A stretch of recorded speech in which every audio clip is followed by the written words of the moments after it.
Good evening, everyone. We will be starting now. Welcome to the first of our sessions on CEOs on Sustainability series. I'm Shagun Ahluwalia, part of the HSBC Global Banking team in India. Before we start, some housekeeping points. The session is being recorded. All lines are on mute. Please feel free to share your questions or comments in the Q&A box at the bottom of the screen. I'm proud to be part of an organization that is taking climate change seriously and leading initiatives alongside our clients to promote innovation and innovative financing solutions in this very immediate global need. HSBC, in fact, has among many commitments targeted to achieve net zero emissions in our operations and supply chain by 2030. To discuss this and more, I will hand over to Debirak Sen, Managing Director, Global Banking North India, and our sustainability champion to open the event. Debi, over to you. Thanks, Shagun. Ladies and gentlemen, welcome and thank you all for joining all across the country today. This is the inaugural session of our CEOs on Sustainability series. A few words on this series first. So very much the idea is to make this a regular event, and the idea stems from the fact that while HSBC embarks on a net zero journey, there will be several step changes that we will make in our ways of doing business. And we will also partner with our clients to help them achieve net zero wherever they want to achieve a net zero plan, much like ours. And the whole endeavor here is to bring some of the visionaries from the industry, some who have seen this coming a lot before many of us have seen it. And the idea is a fireside chat through which we will be learning more about their journey so far, what their thoughts are, what their visions are, what their challenges are. Today's guest is Mr. Sanjeev Agarwal. I have had the privilege of knowing Sanjeev for a couple of years now.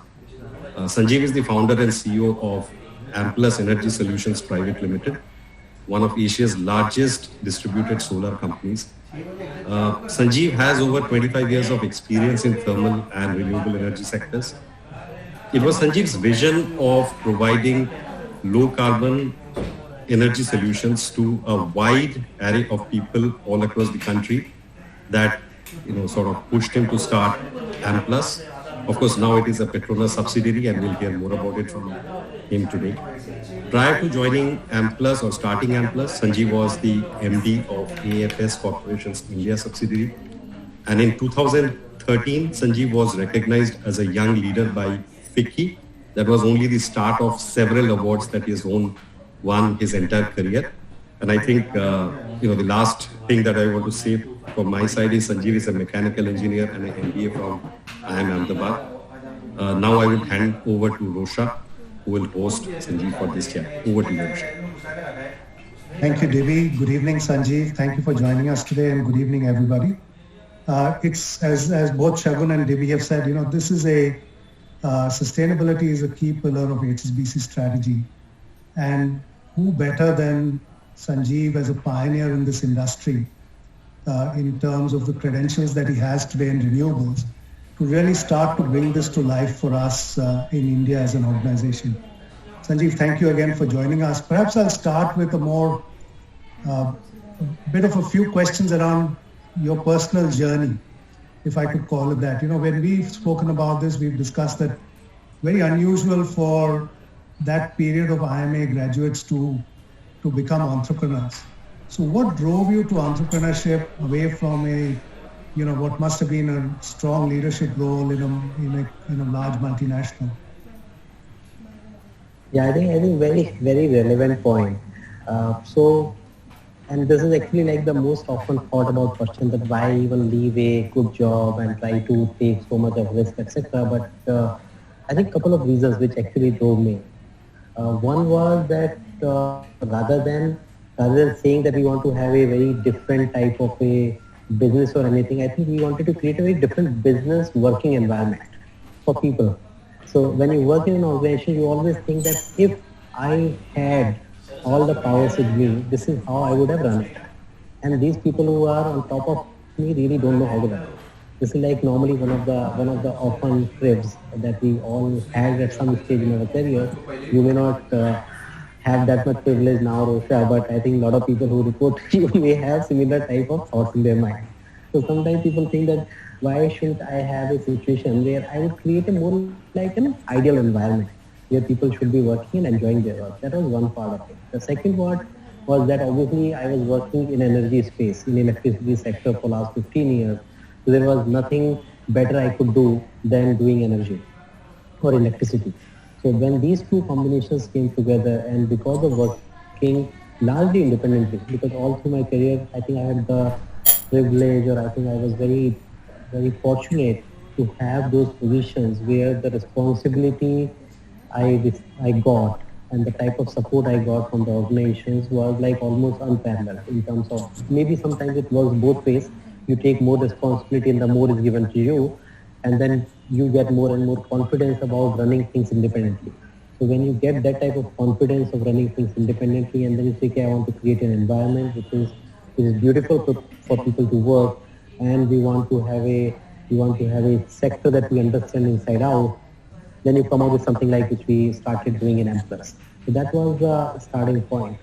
And just like you, many other people have asked in the past, like what is like your vision? So when we are talking to investors in private equity funds, what is your vision?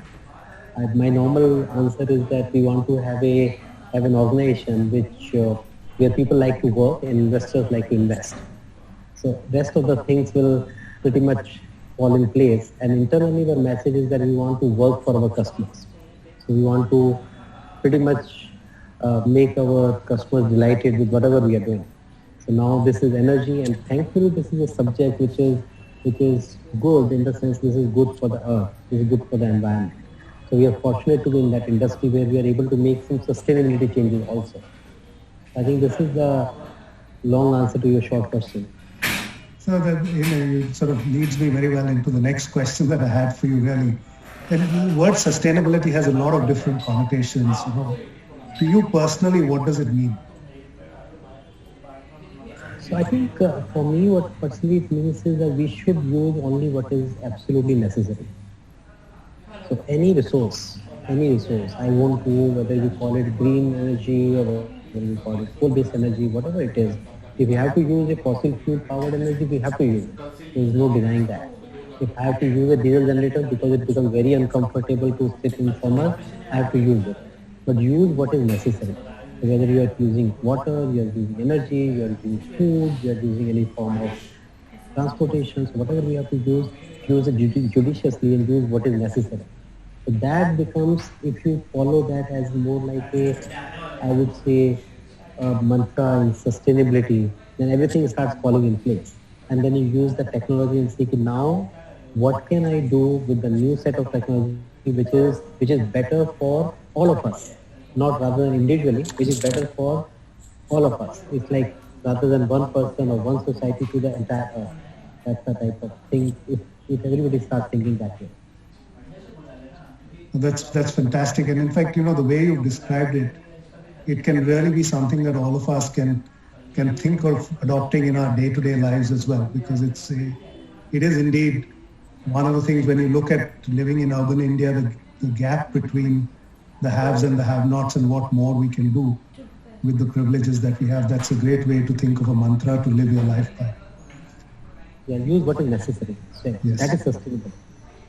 So in your initial days of entrepreneurship, I'm sure there were lots of roadblocks, but what were the sort of ones that particularly challenged you in that initial years of the journey? I think the important point, at least when I started 2010, it was not so common to have entrepreneurship in the core sectors. Like when I say core sector, like electricity is a core sector. You could find people in the technology space, you could find people in the e-commerce space who had started in the past. But this space was largely considered as a stronghold of the large corporate houses. So how can a first-time entrepreneur or a first-generation entrepreneur can think of even setting up like 1,000 crore company?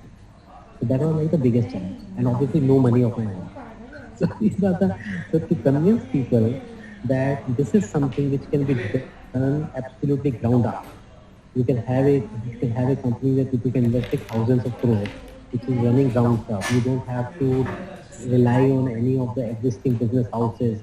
You don't need a Birla, you don't need a Dalmia, you don't need a Tata to run this business and to grow this business. That was the biggest challenge. And that took some time, obviously with the both with the investors and the banks. I'm sure there are stories behind how banks will refuse. Yeah, and I recollect that you set up the company in 2010. You got your first rooftop solar contract, if I'm not mistaken, in 2013, 2013-14. And then you really went to the market to get serious funding. I think it was $150 million in 2015. So, getting that first contract, I mean, who was your first customer who, and what was that journey till you got that serious funding of $150 million? So our first customer is an engineering college in Nagpur called Raisoni Group of Institutions. It's like not a very large institution, but in that area it's well known. So they serve a lot of the the tribal areas of Chhattisgarh and Maharashtra. A lot of people come there for engineering and all that. And the gentleman like Sunil Raisoni, he is, I would say, little bit of risk taker. In 2013, if you go to someone and say, do you want to set up a rooftop plant? He'll say, why? Why on earth I will do that? In 2021, of course, HSBC is talking about it and everybody else in the world is talking about it. But 2013, if I go to people and say, you want a rooftop plant, it's like a little bit of a leap of faith.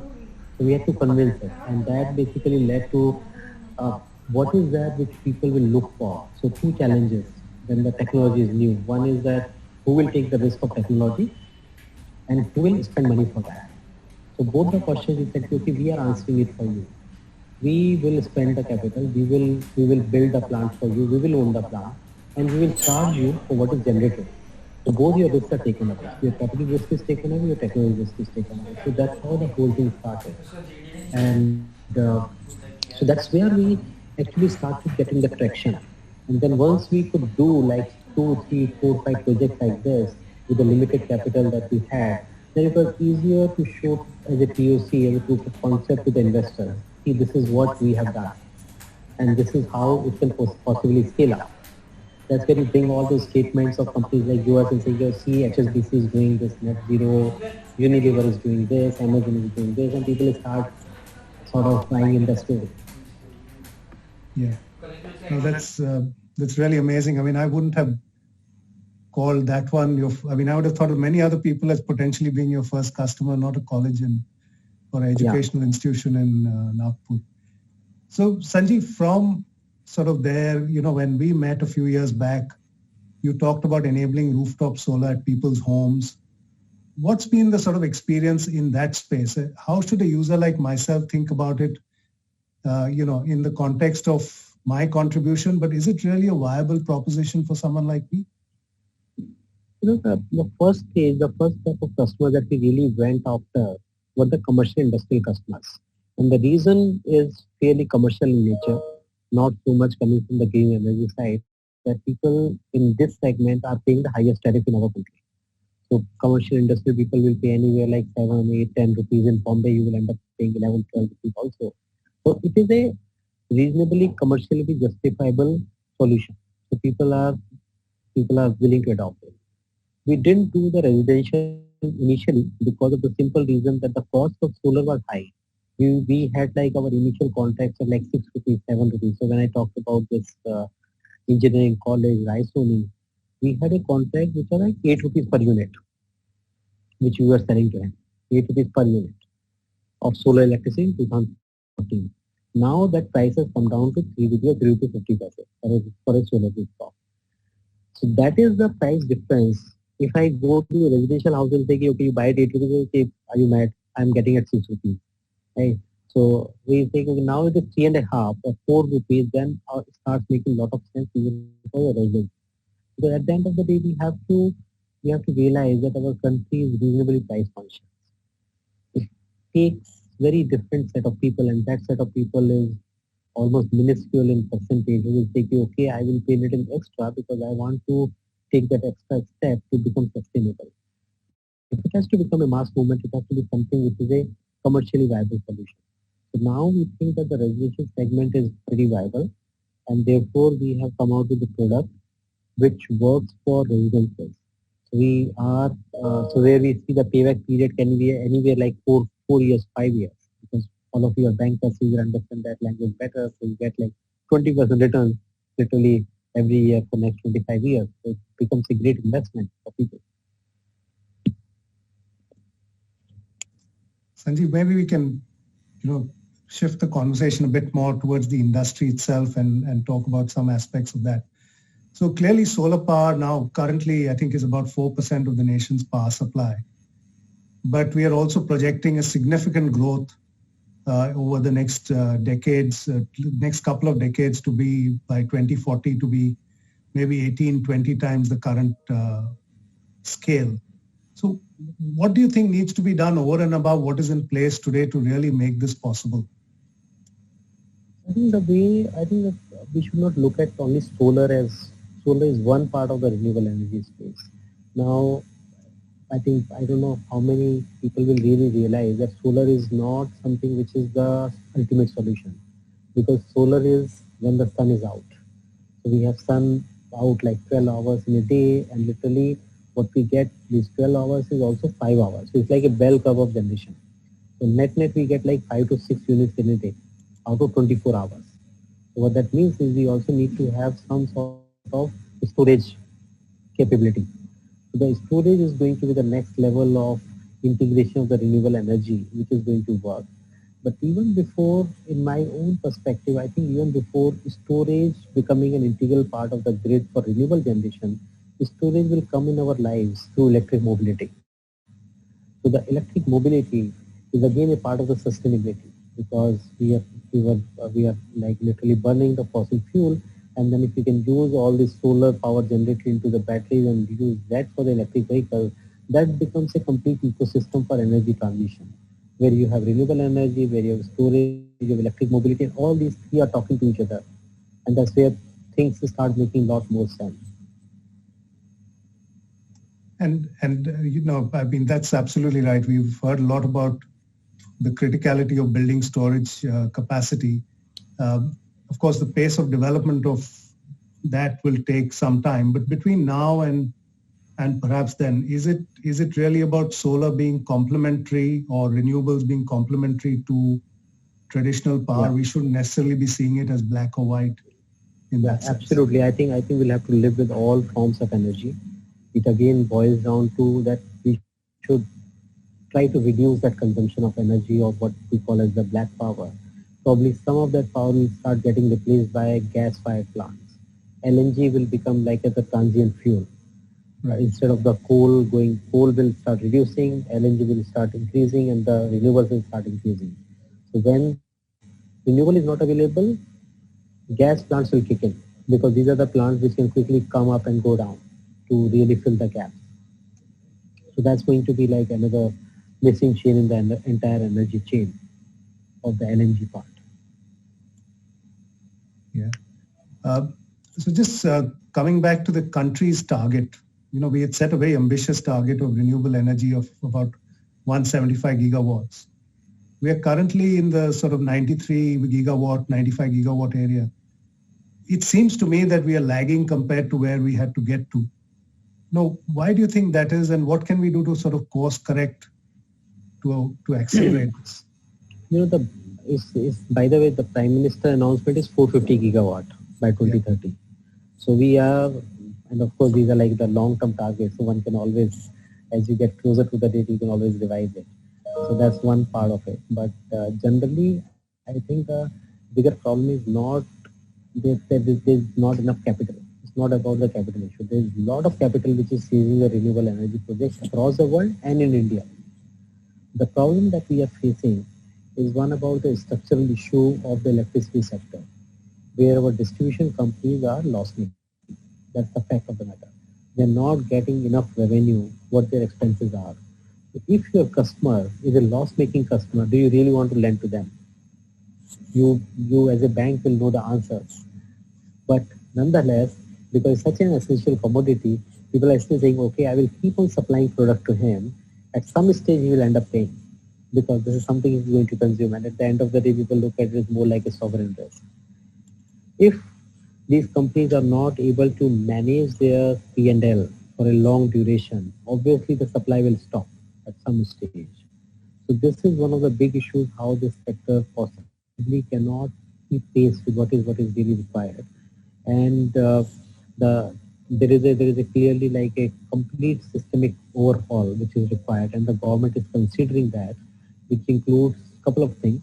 One is that opening up of the entire distribution sector, saying that okay, rather than the distribution company alone, anybody can start supplying power.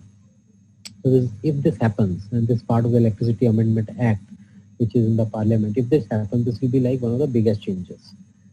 Because then as a consumer, you can say, no, I don't want to buy from Adani Energy in Bombay. I want to go and buy from Tata Power. I want to go and buy from MSCG. So I want to just buy from another generator who has set up a shop somewhere outside Bombay. So that type of thing can be there. The second big change, which can possibly put the system right, is the direct benefit transfer. And I have been promoting that idea for like almost 2-3 years, and Minister R.K. Singh has also pushed that idea into the thing, saying that okay, just like LPG, why can't we have the direct benefit transfer electricity rather than giving them a subsidized electricity? If that happens, things start getting measured, and you know that money, the distribution company should not make loss. The customer is getting the money. So now you know where the hole is. I think a couple of things are required in that one to fix that system right. No, that's very clear. I just want to remind everybody that the Q&A box is open, so please do post your questions. I'm currently taking a few of the pre-submitted questions, and then I'll come to that in a few minutes' time. So Sanjeev, as we think about technology, I mean, clearly technology is playing a key part in this sector. And if you think about the changes that are coming in both solar, wind, and other forms of renewables, how do you see India in its positioning vis-a-vis technology?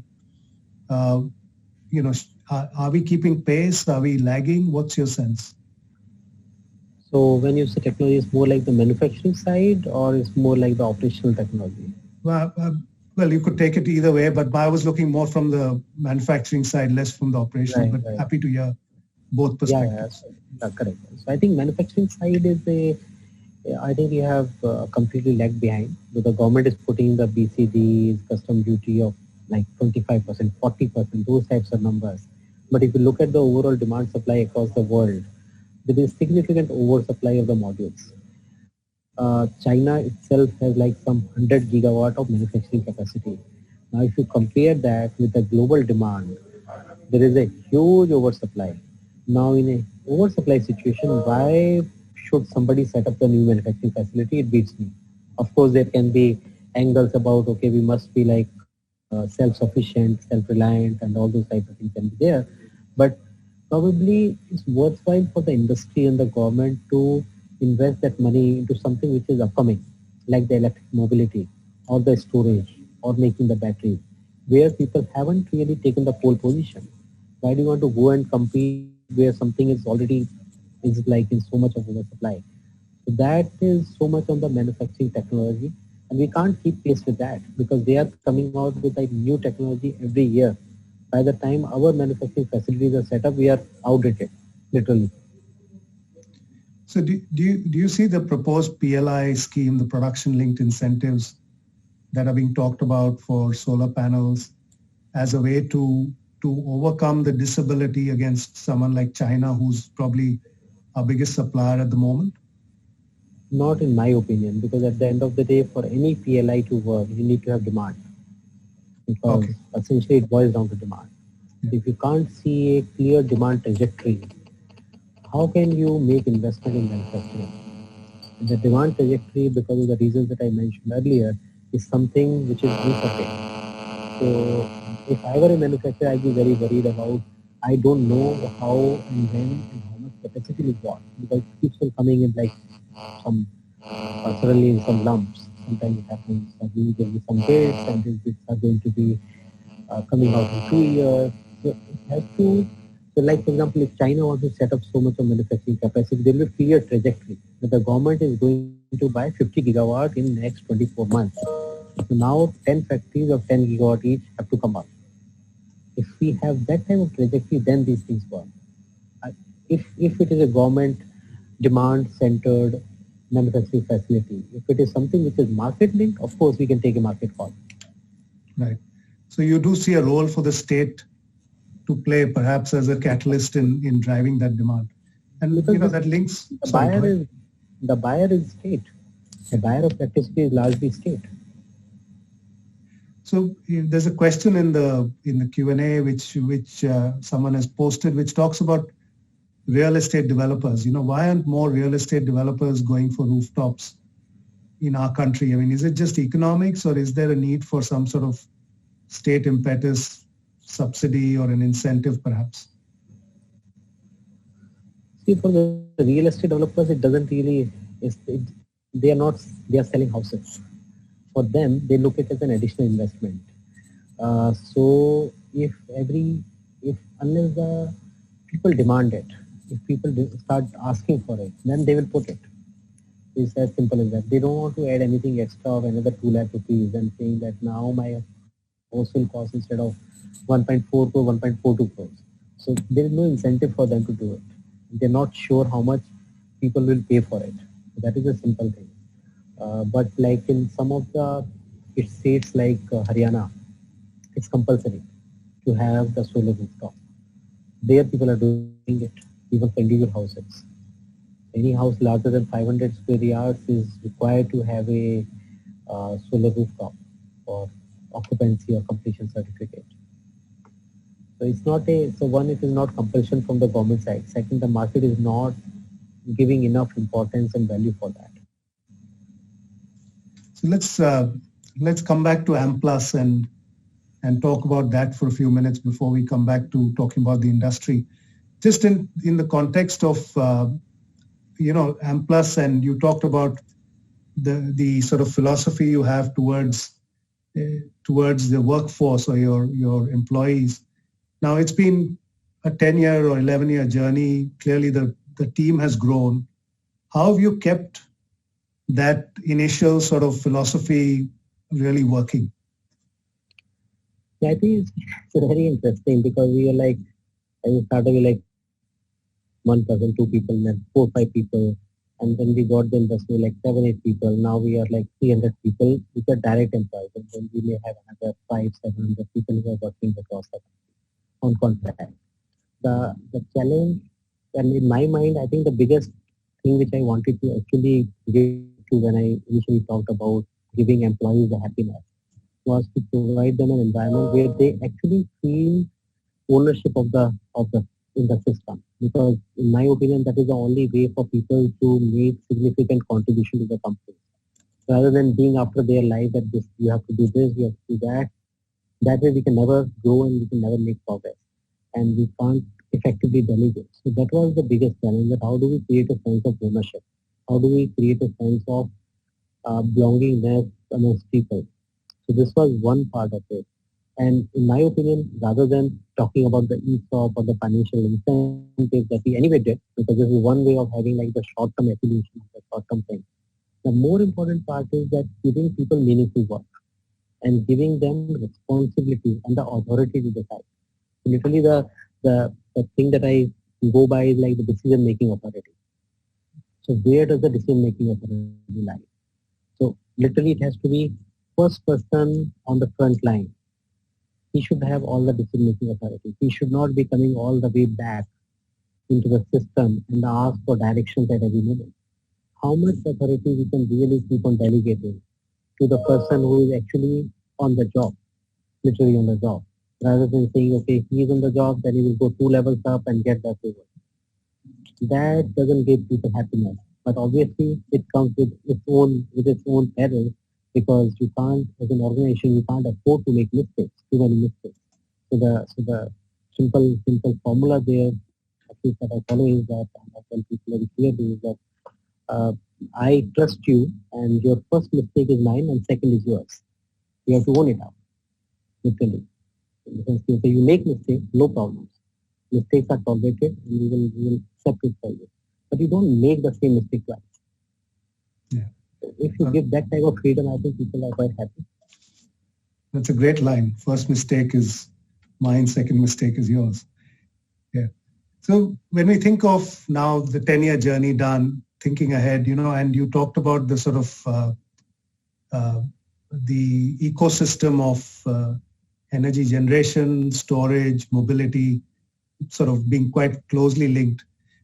And given energy storage is so critical to the sector, do you see yourself playing a role as an entrepreneur? Do you see Amplus playing a role in that space? I mean, is that sort of the next logical extension for the company?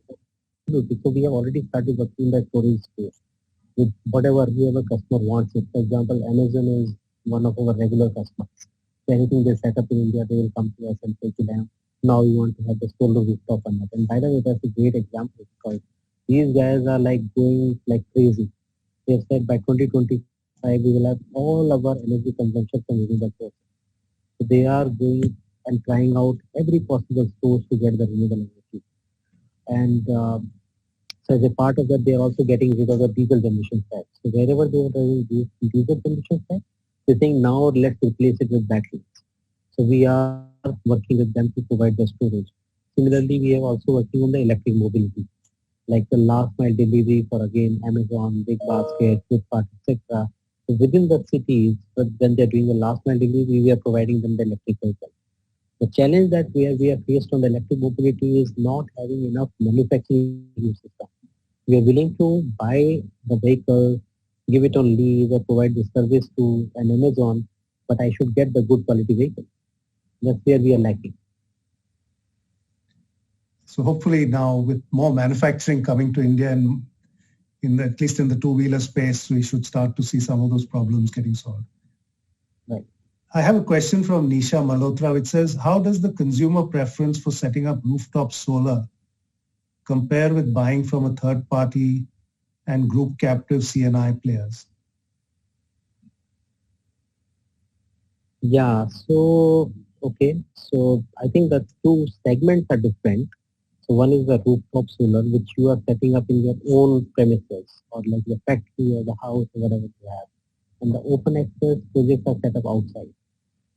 So you are setting up the plants on the outside and we do that also in our time. The plant is set up outside and we use the state grid to bring power to the customer's factory. So like we have set a plant of say around 200 megawatt in Karnataka.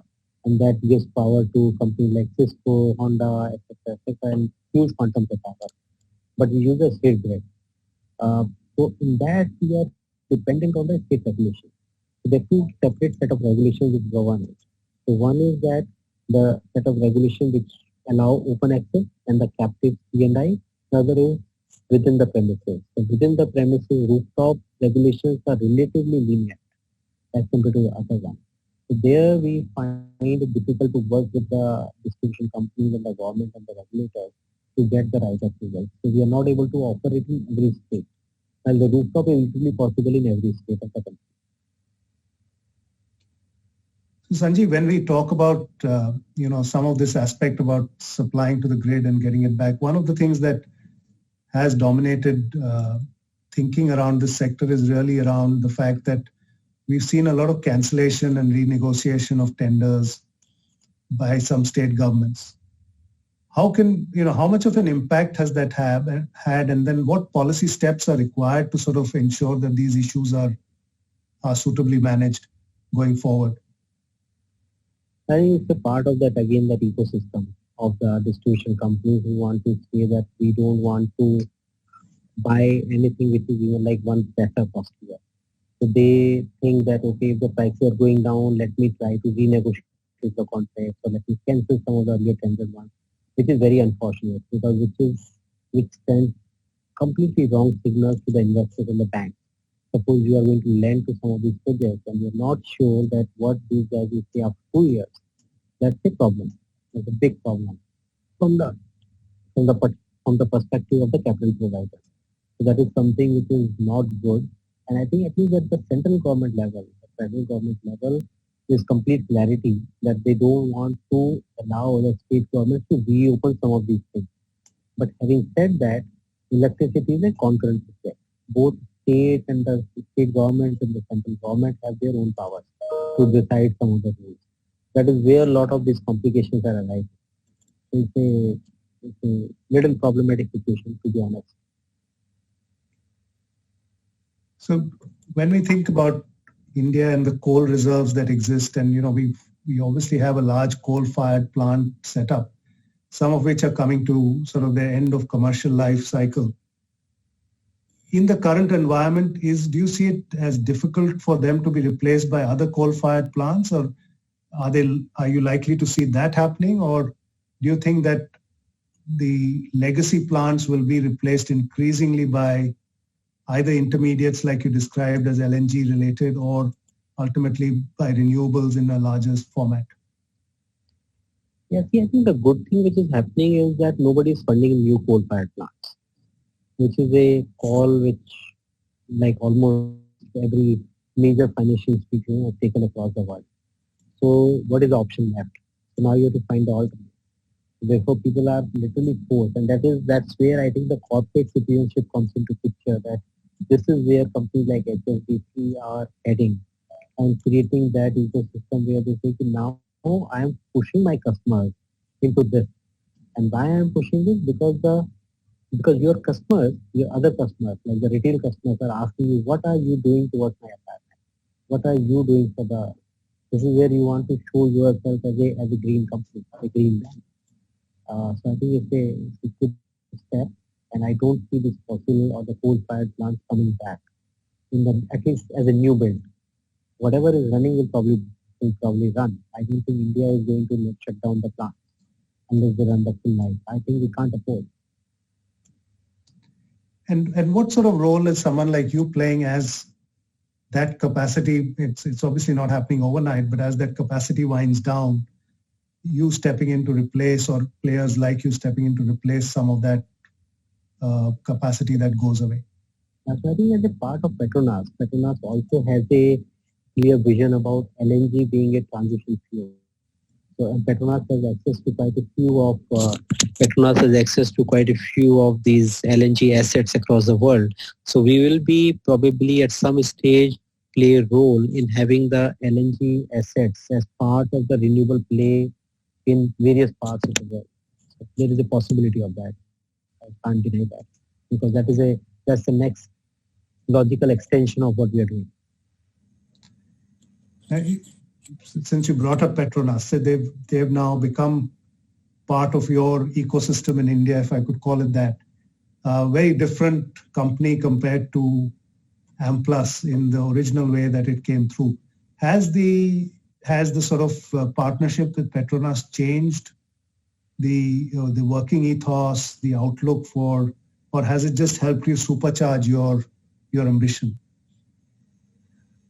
So I think I have to give it to the Petronas management that they have literally left Amplus untouched. So it's almost untouched from any sort of managerial interference. And obviously being part of the Petronas group provides us, I think, which was not even accessible, the type of financial resources which are not earlier accessible to us are available to us now, much cheaper, much larger. Which is I think good thing, and we, like for example, our relationship with HSBC itself is a part of that transition going to Petronas, which is I think is a good thing, and they realize Petronas at the end of the day is a state-owned company, and they realize that if we start getting into Amplus, we don't know what will happen. So they have taken a conscious call to keep out of that. That's smart. And are you a renewable sandbox for them, in the sense of, are they really learning more from you than perhaps anything else in terms of this journey? I think it's become like we are integrating. Now we are integrating. So the responsibility that I see for Amplus, me and the staff of Amplus, is to help Petronas to come up and to grow its renewable energy portfolio. And that's where whatever knowledge we have, we are very happy to keep on integrating with the entire ecosystem and make progress to make sure that whatever now Petronas has set up new goals about net zero by 2050, what role we can play in that. I think it's no longer, I look at it like Amplus or Petronas. It's like, what can we do together to make sure Petronas' own ambition about being a large renewable energy company can be fulfilled. And we, just broadening that out then is we hear a lot more about oil and gas majors now committing to green and renewable. There have been people like BP and Shell and others who've made some pretty significant commitments. We are seeing countries like Saudi Arabia significantly invest in renewable capacity when you'd always imagine them to be highly linked to fossil fuel. Again, is this being driven by, in your view, is this being driven by a real concern about the planet and what's happening and having a plan for the planet in a sense? So what's driving this? It's the investors and banks who are driving it, right? So it's literally then you are the banks and you say, I won't fund your next coal plant. What is the option we have got? If you are the investors where a lot of people come outside your door and start showing the banners that if you fund the coal plants, we won't give you our pension money. What will you do? So you have no options. I think it's becoming more like a people-driven type of a thing that everybody is looking for it because good for the earth. So which is a great thing, and people who run the companies are like the common people, like you and me. So we also see it every day on the streets, what's happening, how much pollution is there. So when everybody starts thinking the same way, that's where this transition is happening. So the oil and gas companies don't exist for any theoretically, okay, shareholders profit maximization is the goal. But how do you define the profit? Is it only rupee terms or is it something which is bigger than that? I'm so glad you've complimented banks in this process because very often we get blamed for many of the economic ills and not necessarily for some of the good work that is being done by the sector. So thank you for that. Just coming back to the Indian industry aspect, one of the questions is around, the impact of upcoming customs duties on the solar or renewable industry in India. So I mentioned that earlier. So government is putting the custom duty to promote the Indian manufacturing. Now, in my opinion, rather than the manufacturing duty, the customs duty, you give them a clear trajectory that this is the material, this is the production that I am anyway going to offtake. People will be willing to put the production facilities.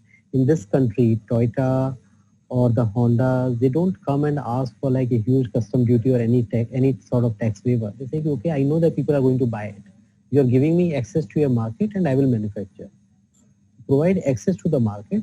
I don't think the custom duty is the right way to do it. Provide them production incentive if people want to do it. Why do you want to punish the entire ecosystem for setting up some manufacturing capacity? But that's the way the system is at this moment. So the power will become costlier. Definitely in next 1 year, we will start seeing the trajectory of the power prices going up, the solar prices from where it is today.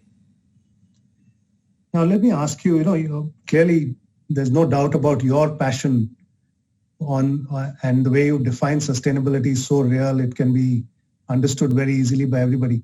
Do your 300 colleagues at Amplus share that passion? How do you keep that? How do you really bring that out to them? See, I think it's just a question of everyday thinking in that format. That do we really need to spend so much of natural resources as we are spending? Can we reduce our, just like the travel? Can we reduce our water consumption? Can we reduce our electricity consumption? So it becomes like the way of thinking.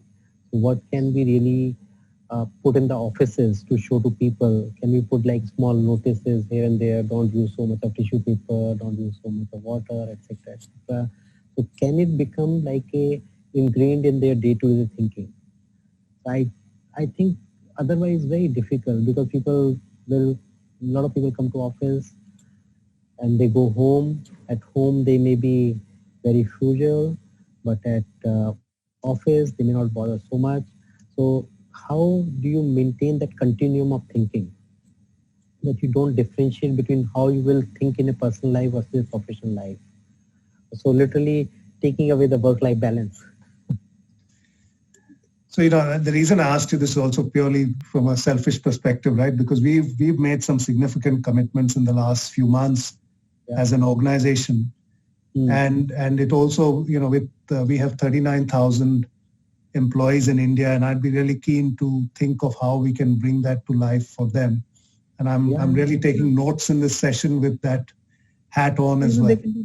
There can be very, very small things which people can do in offices. How much of paper we can stop printing? In banks, we do a lot of printing.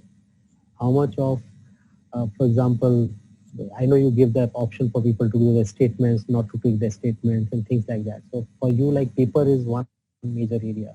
The other small things can be, which are very direct ones, like a solar rooftop, which are very visible ones. Can there be like the shared mobility, like as a program? Because if there are 39,000 employees, can there be an app where people can just, within the employees ecosystem, people can choose, okay, I'm going from this place to another, can we create a carpool? Like as simple as that. So these things can become very, very obvious. Can you have like the pens which are used for recycled material? Can you have the, I don't know what all can be done in the banks, anything which, because that sends the right message to your customers when people visit the branches, because that's a visible thing. The rooftop may not be so visible, by the way, for people. So I'll just take some more questions from the chat box. So this is from Gaurav Quatra. Keeping safety arguments aside, how do we compare nuclear energy with renewable energy? How do they complement each other? What is the ideal sort of mix for a country like ours? Nuclear, fossils, renewables. Nuclear I think is a great source for energy. And anyway, Gaurav is saying keep the safety aspect aside. Yes. And I think it's fairly safe, because if you look at France and a lot of other countries, it's so much run. France is like 90% of nuclear. It's not that the nuclear power doesn't work. It works pretty well. And this is actually one of the cleanest sources, even cleaner than gas. This can be a good source, but the time required to build nuclear capacity is huge. Like 8-10 years type of construction time frames. So to mix and match the renewable time frame construction, which is 6 months, with a renewable thing can be a challenge for a country like India. Next question from Anuja Chauhan. So if you had to wish for 3 things that should change in Indian renewable sector, what would you wish for? In the Indian renewable sector, I wish that each roof has a rooftop solar plant. Literally, all of us should go for rooftop solar plant. And we have a very beautiful product. I don't mind showing some picture of that. That is the one thing which immediately comes to my mind. I think in the renewable space, the other thing possibly we can look at is again I have to expand beyond electricity. So I think that despite all our efforts in the cleanliness, can we create our cities much cleaner, our surroundings much cleaner, and use put the things in the renewable, whatever we can renew in terms of the paper, to the plastic, etc. How we can reduce that consumption. So that becomes again part of the renewable energy, because lesser we consume that, we are producing more energy. I think not specific to renewable energy, but in general. And one more question that's coming from Anurag, which is sort of also quite interesting. Renewable energy generation has a strong growth trajectory and is in the sweet spot in many ways. Do you worry about any technology disruption, or rather do you see any threats, if any, emerging that could alter the business model? So the business models will keep on getting altered. So one should not worry about the business model. But the technology side, I think the renewable energy, particularly solar, is going to stay. And solar is getting more and more efficient. So this is the only technology disruption one sees. And it is at the end of the day, it's like the semiconductors, and the cost will keep on going down as the scale up is happening. So there will be some reduction in the cost. So that itself can be a disruption, because you have set up the earlier plants. For example, if I go back to 2008, the government used to buy first solar power plant at 17.5 rupees per unit. Now that is down to 1.99 rupee in the latest bill. So that's the type of drop. So that's a disruption by itself. But I think the other forms of technologies will keep on coming up. Maybe hydrogen looks very interesting at this moment, because also mixing up with solar. because to produce hydrogen you need electricity, and the solar can provide you that cheap electricity. You use that cheap electricity to produce hydrogen, and then that becomes like a clean fuel for the vehicle. I think we're coming up to our time, Sanjeev. It's been a fascinating discussion for me, and I'm sure for our audience as well. But let me just, ask you this as I think about what you've described and your career over the last 25 odd years. What have been the two sort of defining moments in your career journey, and what was the sort of change elements that helped bring it about? I think the one was obviously when you decide to leave a reasonably comfortable corporate job, and then the next day you are without a known logo on your card, right? Okay, so you have only name as Sanjeev Agarwal and no AES logo. So if you start imagining Mr. Rosha without HSBC logo, it's like so you have to literally be out naked without the corporate veil, so to say.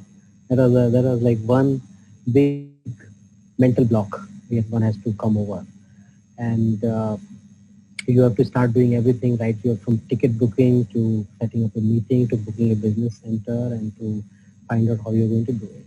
The second one was, I think, when we got the funding from I-Square, because that was like a defining moment in the sense that at least somebody trusted. Somebody had the trust that something can be done here, and there is potentially a management team which can be backed. I think when you get the trust of people, these are the things when you start feeling nice about life in general. That okay, it's not everybody's bad, or it's not super competitive world. There are people who are helpful. Well, that's great, Sanjeev. I think one last question, because I can't resist asking you this. How do you unwind? What are your hobbies?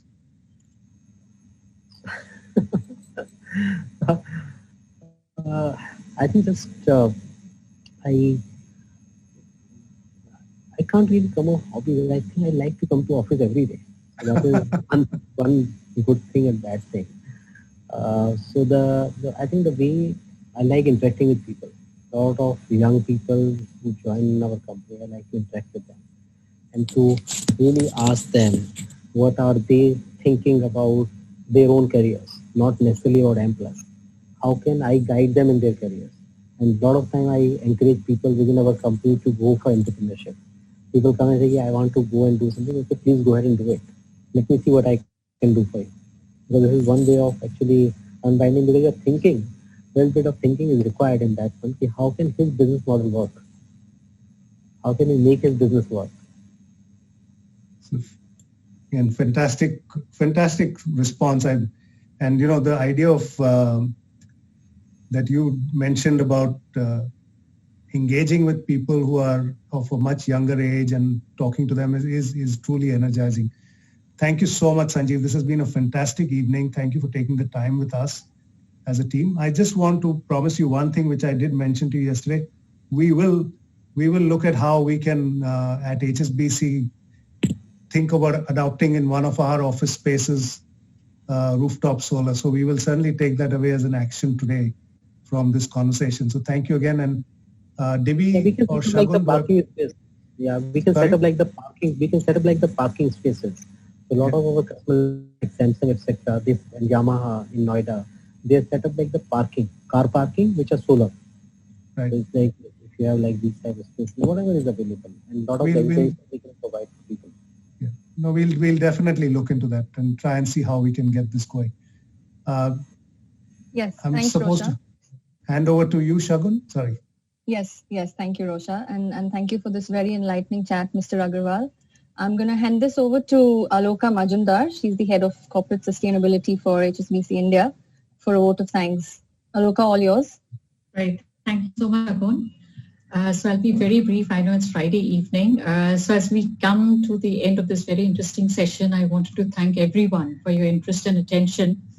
And on behalf of HSBC, a very special thank you to you, Sanjeev, for making time and speaking with us. Sanjeev, I think you mentioned about your sustainability mantra, which is quite fascinating, saying use what is necessary. And I think the COVID-19 pandemic has re-emphasized this. The pandemic is a stark reminder that our well-being is tied to the health of the planet. As businesses and communities rebuild themselves from COVID-19, we have an opportunity to accelerate our efforts to build a healthier, more resilient and more sustainable future. So thank you everyone once again and have a great weekend.